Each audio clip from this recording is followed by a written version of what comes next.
Hello दोस्तों, स्वागत है आप सभी का मेरे यूट्यूब चैनल पर। तो आज से हम लोग देखने वाले हैं MCS 012 का दिसंबर 2023 का सॉल्यूशन। ठीक है, इसमें मैं आप लोगों को MCS 12 में दिसंबर 2023 के सभी क्वेश्चंस को एकदम अच्छे से बताऊंगा, डिटेल में बताऊंगा। ये एक पूरा प्लेलिस्ट होगा। ठीक है, तो चलिए आज हम लोग देखने वाले हैं इसका क्वेश्चन नंबर 1 का ए। तो ये क्वेश्चन कह रहा है convert the following decimal number two binary and hexadecimal. तो देखिए ये नंबर सिस्टम वाला ना एग्ज़ाम में आ ही जाता है, ये आपने फर्स्ट सेमेस्टर में भी पढ़ा होगा। ठीक है, वो BCS 11 में अगर आप लोगों ने सही से पढ़ा है तो आपको ये सब आता होगा पहले से ही।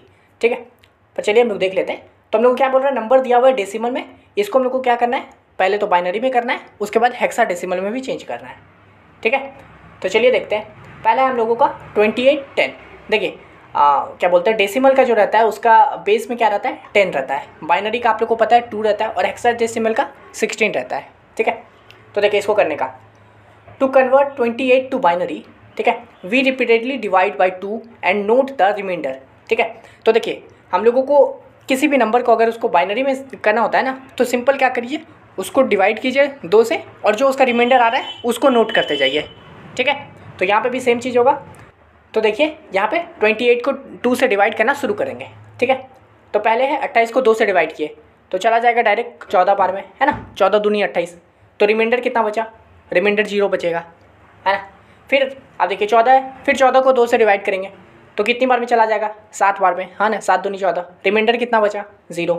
फिर 7 है, फिर 7 को 2 से डिवाइड करेंगे तो क्या होगा, कितना में जाएगा, 3 बार में, कितना, 3 दूनी 6। तो रिमाइंडर कितना बचा, देखिए 1 बचा, तो मैंने रिमाइंडर 1 कर दिया, है ना। उसके बाद फिर 3 को 2 से करेंगे तो 3 को 2 से करेंगे तो कितना हो जाएगा, 1 बार में जाएगा और रिमाइंडर कितना बच जाएगा, 1 बच जाएगा, है ना। सिंपल, ये आपको डिवाइड करना है, आप आराम से कर लीजिएगा। देखिए लिखने का तरीका मैंने यहाँ पे आपको स्क्रीन पे लिखा है, इसलिए ऐसे लिखे हैं। आप जैसे नॉर्मल डिवाइड करते हैं, बचपन से करते आ रहे वैसे कीजिएगा और साइड में रिमाइंडर में एरो बना के रिमाइंडर को लिखते जाइएगा। ठीक है, उसके बाद देखिए जब 1 आता है ना तो आप चाहोगे तो यहीं पर रुक जाओगे। ठीक है, जब 1 आए तो यहाँ रुक जाइए, आपको नेक्स्ट स्टेप पे जाने की कोई ज़रूरत नहीं है। ठीक है, और नहीं तो अगर आप नहीं रुक रहे हो तो क्या करना है, फिर 1 हुआ, फिर वही सेम कीजिए। तो 1 को अगर 2 से डिवाइड करेंगे तो क्या हो जाएगा, मतलब ये तो इसमें क्या 0 बार में जाएगा तो रिमाइंडर कितना बच जाएगा, 1 बच जाएगा। ठीक है, तो इसलिए अगर आप सिंपली जहाँ पे 1 आ जाए वहीं पे आखिरी में रुक सकते हो। और उसके बाद क्या करोगे, देखिए यहाँ पे भी जब मैंने 1 को 2 से डिवाइड किया तो लास्ट में रिमाइंडर 1 बचा ना। तो देखिए अब आपको क्या करना है ना, इसको करना है reading the reminder from bottom to top. ठीक है, यानी कि अब हम जो ये रिमाइंडर सारे आए हैं, ये वाला जितने भी रिमाइंडर हैं, इन सभी को नीचे से ऊपर हम लोगों को नोट कर लेना है। ठीक है, तो इसमें अगर हम लोग नीचे से ऊपर करेंगे तो क्या होगा, 1 1 1 0 0, है ना। तो इसलिए देखिए इसको लिखेंगे देयरफॉर 28 का जो हम लोग का डेसिमल है उसको बाइनरी में कैसे लिखेंगे, तो 1 1 1 0 0। ठीक है, और बेस 2। तो ये हो गया हम लोगों का 28 को बाइनरी में चेंज किए तो ये हो गया। ओके, तो इस तरह से हम लोगों का डेसिमल टू बाइनरी में चेंज होता है। अब देखिए, अब हम लोग को बोला था बाइनरी में करो फिर हेक्सा में भी करो, तो चलो हेक्सा में करते हैं। तो हेक्सा में करने के लिए क्या होगा, to convert 28 to hexadecimal we divide by 16 and note the reminder. अब अगर हेक्सा में करना है तो आप लोग को पता है हेक्सा का बेस कितना होता है, 16। तो सेम करना है आप लोगों को, नंबर जो दिया हुआ है उसको 2 से डिवाइड कीजिए, मतलब 16 से डिवाइड करना है और जो भी रिमाइंडर आएगा उसको नोट कर लेना है। ठीक है, तो यहाँ पे 28 है, 20 को 16 से डिवाइड करेंगे तो कितना होगा, 1 ही बार में जाएगा क्योंकि 16 दूनी तो 32 हो जाता है, तो 1 बार में गया। रिमाइंडर कितना बचा, 12। अब देखिए हेक्साडेसिमल, देखिए जैसे कि हम लोग को बाइनरी में पता है दो वैल्यू होता है, 0 और 1। ठीक है, और फिर क्या बोलते हैं, यहाँ पे जो हम लोग का डेसिमल में दिया रहता है, जो जिसका पावर 10 है, इसमें आते हैं हम लोगों के 9 वैल्यू है, 0 से लेके पूरा डेसिमल 9 तक, है ना। इसी तरह से यहाँ पे हम लोगों का हेक्साडेसिमल में कितना होता है, देखिए 16 है ना बेस, हेक्साडेसिमल का बेस 16 होता है, हम लोग जानते हैं। तो इसमें नंबर आएंगे 0 से लेके 15 तक। ठीक है, तो यहाँ पे देखिए जब हम लोग इसको 16 से डिवाइड करेंगे तो कितना हो जाएगा, 1 बार में जाएगा और रिमाइंडर कितना बचा, 12। तो देखिए 12 को 12 नहीं लिख सकते हैं, हेक्साडेसिमल में कैसे होता है, 0 to 9 तो जैसे होगा नॉर्मल। ठीक है, उसके जब 10 आएगा ना, 10 को ए से डिनोट करते हैं हेक्साडेसिमल में, 11 को बी से, 12 को सी से, 13 को डी से, 14 को ई से और 15 को एफ से। ठीक है, और 16 नहीं होता, मैंने बताया था 0 to 15। तो इस तरह से हम लोगों का हेक्साडेसिमल में नंबर ये होता है। तो 0 to 9 तो सिंपल, और 10 से क्या हो जाएगा, ABCD शुरू हो जाएगा, यानी कि 10 हो गया A, इस तरह से F जाएगा 15 पे, समझे। तो यहाँ पे देखिए हम लोग का रिमाइंडर 12 आया है, तो हम लोग को पता है 9 तक तो सेम है। 10 से क्या होगा, A शुरू होगा, तो 10 हो गया A, 11 हो गया B, तो 12 क्या हो जाएगा C। ठीक है, तो ये हम लोगों का सी हो जाएगा हेक्साडेसिमल में, यानी रिमाइंडर 12 है तो उसको सी हम लोग मानेंगे। और फिर क्या बचा, 1 बचा। तो मैंने क्या बोला था, 1 आएगा तो वहीं पे रुक सकते हैं आप लोग। तो यहाँ पे भी देखिए जब 1 आएगा तो रुक तो जाएंगे। देखिए यहाँ पे भी जैसे मैंने बोला था कि यहाँ पे 1 आएगा तो रुक जाएंगे। तो इसको रीड कैसे करेंगे, इस 1 को लेके रीड करेंगे इस तरह से, समझे। तो यानी कि ये 1 है, इसको रीड करते हुए यानी कि 1 रीड किया, उसके बाद ऊपर जितना रिमाइंडर है सबको रीड करना है, समझे। तो इसी तरह से यहाँ पे भी वही होगा हम लोगों का 16 है। फिर वही 1 को अगर हम लोग 16 से डिवाइड करेंगे तो 0 बार में जाएगा और रिमाइंडर कितना बच जाएगा, 1 बच जाएगा। तो बस इसको भी हम लोगों को उसी तरह से काउंट कर लेना है, यानी नीचे टू ऊपर बॉटम टू टॉप। तो इसलिए हो गया हम लोग का ये जो डेसिमल वैल्यू है इसको हेक्सा में लिखेंगे तो क्या आ जाएगा 1, और 12 को 12 नहीं लिखेंगे सी लिखेंगे तो क्या हो गया 1C, ठीक है। तो ये हो गया हम लोगों का बाइनरी टू हेक्साडेसिमल। सो ठीक है, समझे, डेसिमल टू हेक्साडेसिमल। अब चलिए दूसरा वैल्यू क्या दिया हुआ है 256। तो इसको चेंज करते हैं, सेम अब सेम प्रोसेस है, आप खुद से करके देखिए 256 आपसे होता है कि नहीं। ओके, तो यहाँ पे देखिए हम लोग इसको करते हैं। तो 256 को करेंगे सेम 2 से डिवाइड किया, 128 बार में चला गया, मतलब 128 में हो गया। रिमाइंडर कितना पता 0। फिर 128 को 2 से करेंगे 64 होगा, रिमाइंडर 0 बचेगा। 64 को भी करेंगे 32, रिमाइंडर 0। 32 को 2 से करेंगे 16, रिमाइंडर 0। 16 को 2 से करेंगे 8, रिमाइंडर 0। 8 को 2 से करेंगे 4, रिमाइंडर 0। 4 को 2 से करेंगे 2, रिमाइंडर 0। 2 को 2 से करेंगे 1 बार में चले जाएगा, रिमाइंडर 0। और 1 को 2 से करेंगे तो हो जाएगा 0 बार में जाएगा और रिमाइंडर कितना बचेगा 1। अगर यहीं पे रुक जाते तो क्या हो जाता, इस 1 को लेते हुए काउंट करते, यानी 1 नीचे टू ऊपर पता है हम लोगों को, तो ये हो जाता 1। पहले इसको काउंट किया, उसके बाद 0 0 0 0 0 0 0 0 0। तो इस तरह से हम लोग 256 को ऐसे बाइनरी में चेंज करेंगे, समझे। तो क्या हो गया हम लोगों का 1 नीचे से देख रहे 1 0 0 0 3 4 5 6 7 8। तो इस तरह से हम लोगों ने डेसिमल वैल्यू को बाइनरी में चेंज कर दिया 256 को। सेम हेक्साडेसिमल में करना है, हम लोग को पता है क्या करना है, अब 16 से करना है। अब देखिए ये जो मैंने लिखा है ना, to convert 28 to hexadecimal we divide 16, ये सब लिखने का जरूरत नहीं है आपको एग्जाम में, आपको डायरेक्ट डिवाइड करना है। इसमें भी आपको ये सब लिखने का जरूरत नहीं है, डायरेक्ट आपको डिवाइड करना है और लिख देना है ना। इसी तरह से यहाँ पे देखिए हेक्साडेसिमल में करने के लिए क्या करेंगे, 256 को वही 16 से डिवाइड करेंगे, कितनी बार में जाएगा 16 बार में चला जाएगा, रिमाइंडर कितना बचेगा 0। फिर 16 को 16 से करेंगे तो रिमाइंडर कितना बचेगा, मतलब 1 बार में चला जाएगा, रिमाइंडर कितना बचेगा 0। फिर 1 को 16 से करेंगे 0, रिमाइंडर कितना हो गया 1। यहाँ पे भी रुक सकते थे आप डायरेक्ट, मैं तो बोलूँगा यहीं पे रुक जाइएगा, उसके बाद काउंट कर लीजिएगा, ये लास्ट वाला स्टेप लिखने का कोई ज़रूरत नहीं है, ठीक है। तो बस इसको अगर हम लोग वही नीचे से काउंट करेंगे तो क्या हो जाएगा, यहाँ पे देखिए मैं लास्ट वाला स्टेप नहीं किया हूँ, मान के चलिए। तो क्या हो गया 1 0 0। तो 256 को अगर हम लोग हेक्सा में करेंगे तो क्या आ जाएगा 1 0 0। ओके, अब इसी तरह से ये थर्ड वाला है हम लोग का 42.25 है। इसमें भी ऐसा कुछ नहीं है भाई पॉइंट में आ गया ये तो हार्ड हो जाएगा, ऐसा कुछ नहीं है, बहुत सिंपल है, समझे। तो इसको भी वही करेंगे, पहले हम लोग को क्या करना होगा ना, इसको पहले ये जो इंटीजर पार्ट है उसको पहले सॉल्व करना होगा, फिर वो जो फ्रैक्शन पार्ट है उसको बाद में करना होगा, इस तरह से करना होगा 2 पार्ट में। तो देखिए 42 जो है जो नॉर्मल है इंटीजर वाला पार्ट है उसको सेम वही 2 से डिवाइड कीजिए जैसे करते हैं। तो 42 को करेंगे 2 से, 21 रिमाइंडर 0। 21 को 2 से करेंगे 10 में जाएगा और रिमाइंडर कितना बच जाएगा 10 दूनी 20, तो रिमाइंडर बच गया 1। फिर वही 10 को 2 से करेंगे 5, रिमाइंडर 0। 5 को 2 से करेंगे तो रिमाइंडर 1 हो जाएगा, 2 दूनी 4 हो गया और 1 बच गया।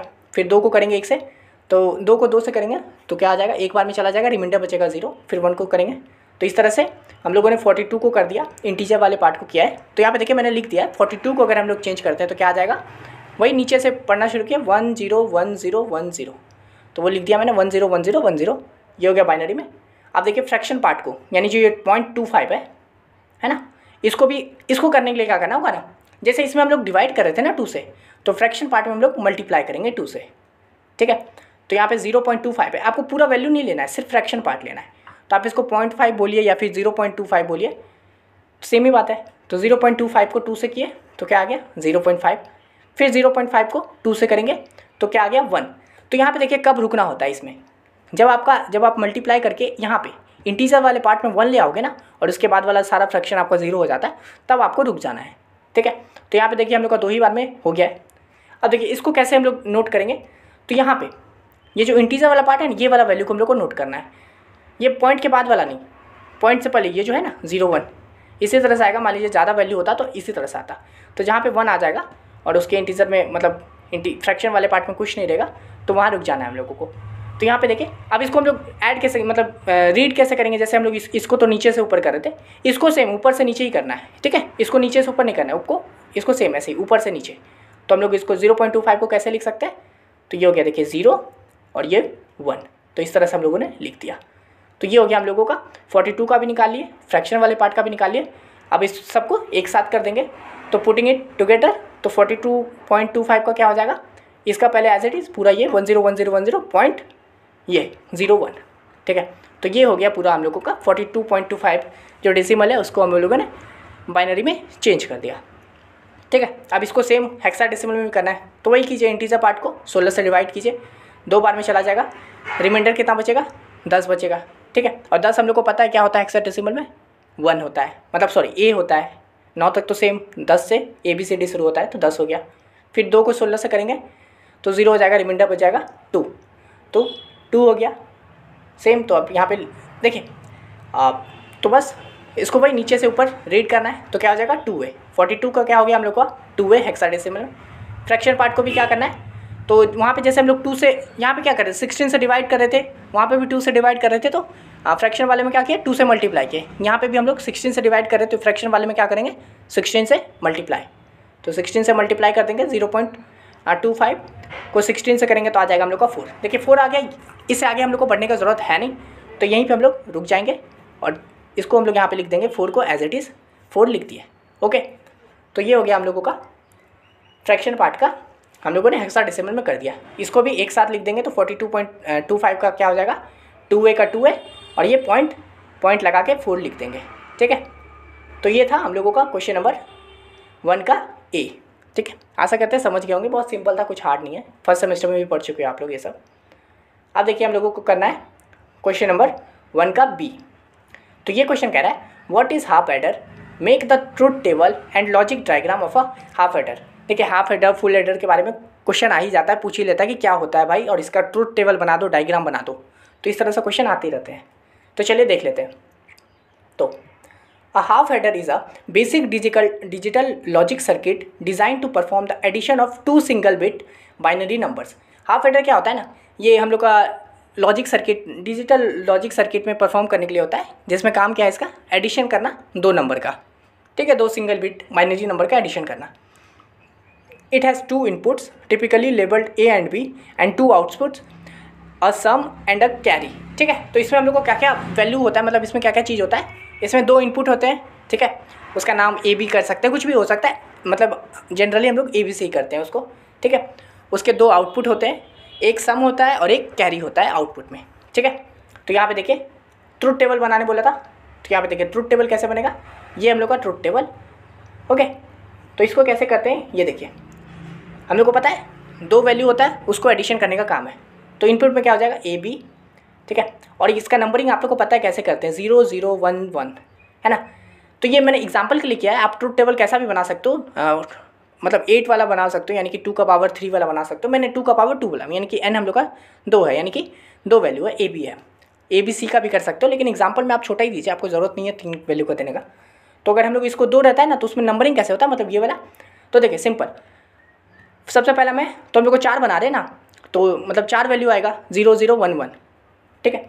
तो इसके लिए क्या हो जाएगा 0 0 1 1, यानी कि शुरू हम हाफ 0 हाफ 1, उसके बाद फिर नेक्स्ट वाले में वैल्यू में तो उसका भी हाफ, यानी कि ये देखिए ये 0 0 1 1 था, तो ये क्या हो जाएगा 0 1 0 1, ठीक है। इसी तरह से अगर 8 वाला में होता है, यानी कि 8 मतलब यहाँ पे देखिए 3 मतलब 2 वैल्यू है ना, A और B है ना, इसलिए हम लोगों का इसका जो ये है टोटल आ रहा है 4 आ रहा है, ठीक है। अगर इसी तरह से हम लोगों का 3 होता तो हम लोग का वैल्यू कितना बनता 2 का पावर 3, यानी कि 8, यानी कि 8 वैल्यू तक जाते हैं हम लोग ऐसे। तो देखिए जब 8 रहता तो कितना हो जाता, मैंने क्या बोला था हाफ कीजिए, तो 8 का हाफ क्या हो जाता 4, यानी कि 4 0 4 1। उसी तरह से फिर B पे आते तो मैंने क्या बोला उसका भी हाफ कर दीजिए, यानी कि यहाँ पे 4 0 था, तो यहाँ पे क्या हो जाएगा 2 0 2 1 2 0 2 1, और फिर C पे क्या हो जाता उसका भी हाफ, यानी कि 2 0 2 1 है ना, तो यानी कि 0 1 0 1 0 1 0 1, इस तरह से 8, समझे। तो ये तो मैं आप लोग को ऐसे थोड़ा बेसिक ये दे रहा था, लेकिन यहाँ पे हम लोग को उतनी ज़रूरत नहीं है। तो देखिए A B है, सम करने का काम है, तो सम करेंगे तो क्या हो जाएगा, ये इनपुट है, ये आउटपुट वाला पार्ट है, मैंने कर दिया, लेकिन generally A B sum carry ऐसे समझिए। तो ये भी हो गया, तो 0 और 0 को सम करेंगे तो 0 होगा, ठीक है।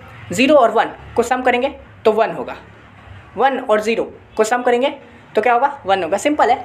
अब देखिए 1 और 1 को सम करेंगे तो क्या, देखिए 1 और 1 अगर हम लोग ऐसे इसको वैल्यू समझ के चल रहे तो 1 और 1 क्या होता है, 2 होता है। लेकिन हम लोग क्या कर रहे हैं, ये बाइनरी नंबर का सम कर रहे हैं। तो बाइनरी में 2 को कैसे दर्शाते हैं ये आप लोग को पता होगा, है ना। बाइनरी में हम लोग 2 को दर्शाते हैं 1 और 0 से, ठीक है। बाइनरी में अगर 2 को हम लोग को लिखना होता है तो लिखते हैं 1 और 0, ये आप लोग को पता होगा पहले से ही। तो देखिए हम लोग को जनरली अगर सम करना होता है, मान लीजिए मैं आपको बोलूँगा 15 और 17 को सम करो, तो आप जब सम करने जाओगे 15 + 17 तो क्या करोगे, 5 और 7 को पहले जोड़ोगे, तो 5 + 7 कितना हो गया, 12 हुआ। तो 12 में आप क्या लिखते हो सम करने के लिए, तो 12 का आप क्या लिखोगे, 2 को यहाँ लिखोगे और 1 को क्या कर दोगे, कैरी कर दोगे, है ना, नेक्स्ट के लिए। तो सेम यहाँ पे भी होगा। तो जब हम लोग 1 और 1 को सम करेंगे तो क्या आ जाएगा, 2 होता है, 2 को बाइनरी में लिखते हैं हम लोग 1 0, तो सम में क्या हो जाएगा 1 0, तो 0 को हम लोग सम में लिखेंगे और कैरी क्या चला जाएगा 1, समझे। और बाकी ये सब में तो 0 1 है, इस सब में तो 1 1 ऐड हो जाएगा और सब में कैरी 0 रहेगा। तो बस ये लास्ट वाला वैल्यू में हम लोगों को कैरी 1 होता है, सम 0 होता है। आपको इसको सिंपली याद कर लेना है, ये याद करने वाली चीज़ है। और आप खैर समझ भी गए होंगे, आपको समझने में कोई दिक्कत नहीं है, आराम से आप समझ लीजिए, याद कर लीजिए जैसा है, ठीक है। तो ये था सिंपल ट्रुथ टेबल। आपको सिर्फ इतना दूर लिखना है, ये सब मैं आप लोगों की सुविधा के लिए लिख दिया था ये सब साइड में, ठीक है। तो ये हो गया ट्रुथ टेबल। उसके बाद बोल रहा है लॉजिक डायग्राम, पर उससे पहले बूलियन एक्सप्रेशन भी समझ लेते हैं। तो देखिए बूलियन एक्सप्रेशन यानी कि आपको क्या करना है ना, आपको इसमें 2 एक्सप्रेशन निकलेगा बूलियन एक्सप्रेशन, एक सम के लिए और एक कैरी के लिए। तो देखिए आपको क्या करना है ना, सिर्फ 1 वाले पार्ट पे ध्यान देना है सम में। तो पहला वाला तो 0 है भाई, लास्ट वाला भी 0, ये बीच का 2 जो है ये 1 है ना। तो इसको ध्यान देना है। तो इसमें आपको क्या करना है, ये ए और बी पे ध्यान देना है, यानी कि इस पे ध्यान देना है, जो 1 है उस पर ध्यान देना है। तो देखिए ए 0 है, तो अगर 0 होता है तो क्या होता है, उसको 0 को कैसे डिनोट करते हैं, ए बार लगा के, यानी कुछ भी रहे, अगर 0 है तो ए बार, और अगर 1 है तो सिंपल ए, अगर x है तो 0 रहेगा तो x बार, नहीं तो 1 रहेगा तो सिंपल x। तो यहाँ पे देखिए हम लोग का ये वाले 1 में 0 पे a क्या है, 0 है, तो क्या हो जाएगा इसलिए a बार, और b क्या है 1 है, तो b को तो नॉर्मल लिखेंगे b, है ना। 1 है तो मतलब नॉर्मल लिखना है, और अगर 0 है तो उसके ऊपर बार लगा देना, कोई भी वैल्यू है, ठीक है।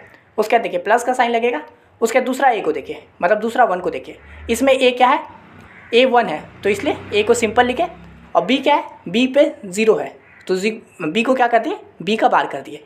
तो ये हो गया हम लोग का सम का बूलियन एक्सप्रेशन, समझे, सम का बूलियन एक्सप्रेशन, जहाँ जब 1 था उसके साथ हम लोगों ने a और b का जो वैल्यू था उसको लिख दिया, ठीक है। आप देखिए इसी तरह से कैरी का भी निकलेगा। तो मैंने क्या बोला, 1 पे ध्यान देना है सिर्फ, तो इसमें तो सब 0 है, बस लास्ट वाला 1 है।